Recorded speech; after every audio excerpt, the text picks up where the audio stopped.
Bismillahirrahmanirrahim. Assalamualaikum warahmatullahi wabarakatuh. Halo Sobat Merdeka, bagaimana kabarnya hari ini? Perkenalkan, saya Alivia Putri Nur Arianto dari Kampus Mengajar 7 Tim SMKS Bakti Taruna 1 Kota Bogor. Pada kesempatan kali ini, kita akan belajar bagaimana cara kerja aki. Nah, tanpa lama-lama lagi, yuk kita cek videonya. Pembahasan kita kali ini ialah cara kerja baterai atau aki yang difokuskan pada proses discharge. Nah, tapi sebelum melangkah lebih jauh, yuk perhatikan gambar berikut. Ketika berkendara, seringkali kita temui lampu kendaraan yang menyala. Contohnya mobil. Pernahkah terlintas di benak teman-teman? Kira-kira kenapa ya lampu mobil bisa menyala? Jika kalian menjawab karena adanya listrik, maka jawaban kalian hampir benar. Lebih tepatnya, pada mobil terdapat sistem kelistrikan dan sumber listrik. Lalu pertanyaannya, dari mana sumber listrik pada mobil berasal ya? Ternyata, sumber listrik pada mobil adalah akumulator, atau yang biasa kita kenal dengan istilah aki. Akumulator atau yang sering kita kenal aki merupakan jenis baterai yang banyak digunakan untuk kendaraan bermotor. Dilihat dari fungsinya, baterai aki merupakan alat elektrokimia yang dibuat untuk mensuplai listrik ke sistem starter mesin, sistem pengapian, lampu-lampu, dan komponen kelistrikan lainnya. Aki termasuk ke dalam baterai sekunder, artinya aki adalah jenis baterai yang dapat diisi ulang atau rechargeable battery sesuai dengan prinsip kerja aki, yakni menyimpan energi, umumnya energi listrik dalam bentuk energi kimia. Yang mana prinsip ini merupakan aplikasi dari penerapan prinsip sel elektrokimia. Tapi sebelum melangkah lebih jauh, pastikan teman-teman sudah membaca dan memahami mengenai poster konstruksi baterai aki ya, agar teman-teman dapat lebih mudah dalam memahami pembahasan kita kali ini. Pada prinsipnya, aki berfungsi sebagai penyimpan energi dengan bekerja melalui dua proses, yakni proses charge atau saat pengisian aki, di mana energi listrik diubah menjadi bentuk energi kimia.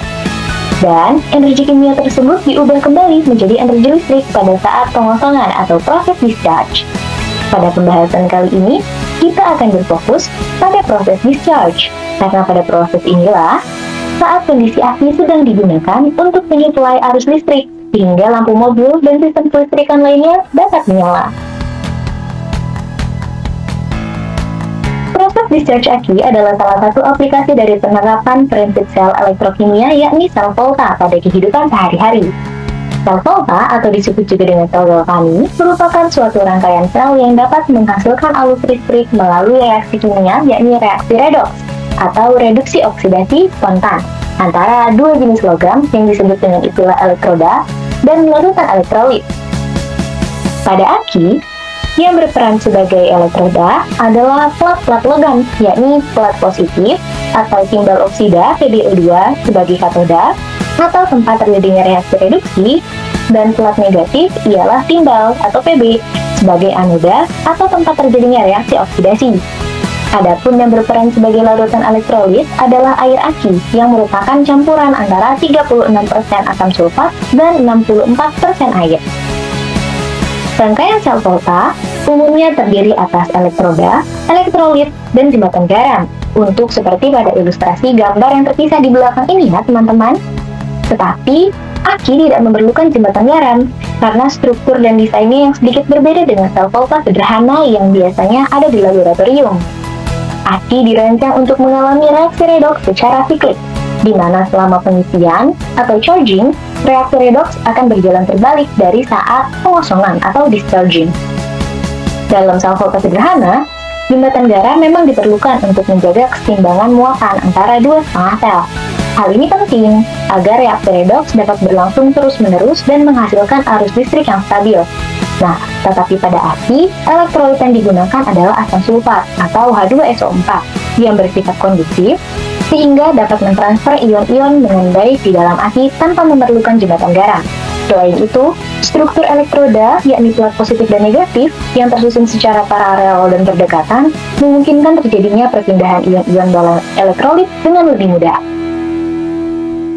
Proses discharge atau discharging, yakni saat pengosongan atau ketika aki digunakan, merupakan proses konversi atau pengubahan energi kimia yang tersimpan di dalam aki menjadi energi listrik atau arus listrik secara spontan melalui reaksi redoks di elektroda atau plak-plak logam untuk mensuplai beban listrik yang terpasang, seperti misalnya lampu.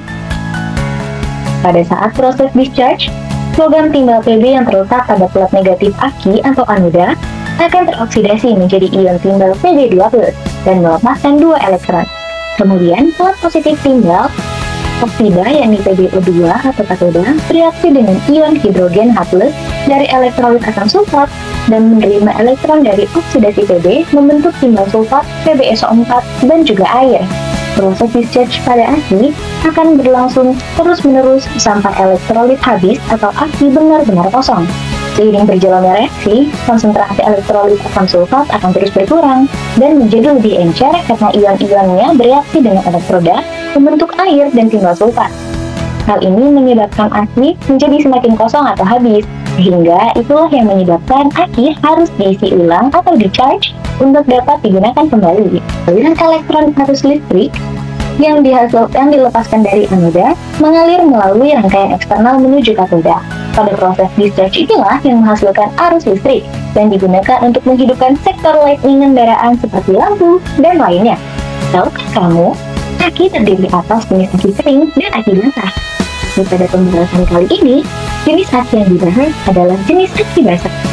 Karena aki basah merupakan jenis aki yang paling banyak digunakan di kehidupan.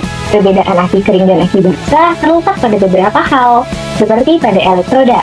Pada aki basah, seperti yang kita ketahui, elektroda menggunakan plat-plat logam, yakni plat negatif, bahan timbal atau Pb sebagai anoda, dan plat positif, yakni timbal oksida, PbO2 di katoda. Sedangkan pada aki kering, menggunakan kalsium sebagai elektrodanya.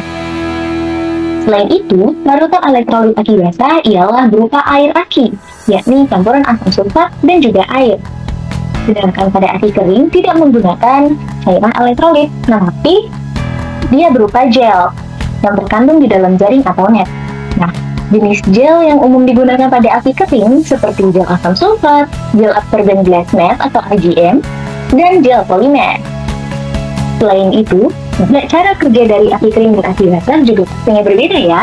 Pada aki basah terjadi reaksi kimia yang akan menghabiskan elektrolit di dalam aki. Oleh sebab itu, diperlukan adanya pengisian kembali pada larutan elektrolit. Sedangkan pada aki kering tidak memerlukan penambahan cairan elektrolit karena uap air telah diserap kembali oleh jaring atau net. Seperti yang dikatakan sebelumnya, aki basah banyak sekali digunakan di kehidupan dibandingkan dengan aki kering. Terdapat beberapa kelebihan ataupun kekurangan dari keduanya. Kelebihan dari aki kering ialah bebas perawatan karena tidak perlu mengecek dengan airnya atau free maintenance. Dan praktis menjadikan kelebihan aki kering sehingga kinerjanya lebih baik, sehingga banyak juga konsumen yang menyukai tipe ini. Tetapi harganya yang mahal dan tidak tahan pada suhu panas sehingga menyebabkan ia cepat rusak menjadi kekurangan yang sangat fatal bagi aki kering. Selain itu, sedangkan pada aki basah dengan harga yang relatif murah dan perawatan yang lumayan mudah menjadikan keunggulan yang jauh lebih untung dibandingkan dengan aki kering dan menyebabkan banyaknya penggunaan aki basah dibandingkan aki kering.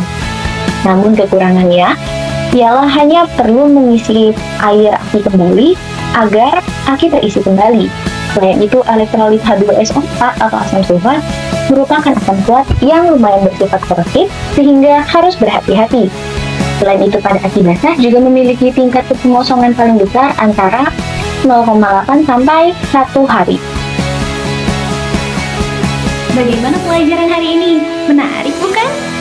Ternyata banyak sekali di keliling kita yang menggunakan penerapan dari ilmu kimia, salah satunya adalah aki atau akumulator. Nah, semoga dengan pembelajaran hari ini dapat bermanfaat bagi kita semua. Sampai di sini, kurang lebihnya mohon maaf, saya Alivia pamit undur diri. Wassalamualaikum warahmatullahi wabarakatuh. Sampai berjumpa lagi.